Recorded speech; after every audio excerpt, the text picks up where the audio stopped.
உங்க வீட்ல கேஜி போற கிட்ஸ் இருக்காங்களா? This video is for you. Welcome to this episode of Teacher Talks.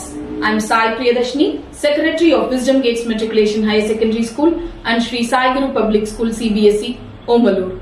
உங்க வீட்ல கேஜி போற கிட்ஸ் இருந்தாங்கன்னா these 5 tips are for you. Number 1, அவங்களுக்கு ஒரு மார்னிங் ரொட்டீன் செட் பண்ணுங்க. Like waking up, brushing their teeth, using the restroom, taking bath, etc. Number 2, அவங்களுக்கு பிரேக்ஃபாஸ்ட over feet பண்ணாதீங்க. Over feet பண்ணீங்கன்னா ஸ்கூல்ல போய் வாமிட் பண்ணுவாங்க. நம்பர் 3, அவங்களுக்கு ஒரு ஈவினிங் ரொட்டீன் செட் பண்ணுங்க. ஸ்கூல்ல இருந்து வந்த உடனே அவங்க ஷூஸ் எடுத்து ரேக்ல வைக்கிறது, ஹேண்ட்ஸ் அண்ட் லெக்ஸை வாஷ் பண்றது, இதெல்லாம் அவங்களா பண்ணணும். நம்பர் 4, அவங்க டீச்சர்ஸ் கிட்ட கான்ஸ்டன்டா டச்ல இருங்க. Number 5, and the most important one, no screen time and no mobile phones just before bed. For more kids related videos, follow us.